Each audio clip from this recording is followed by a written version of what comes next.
Mas quando eu saí de casa, minha mãe me disse: filho, vem cá.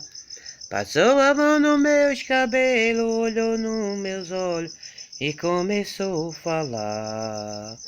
Mas o teu pensamento eu fico, meus pensamentos, como Deus quiser. E disse assim: meu filho, vai com Deus. Espera que este mundo é seu.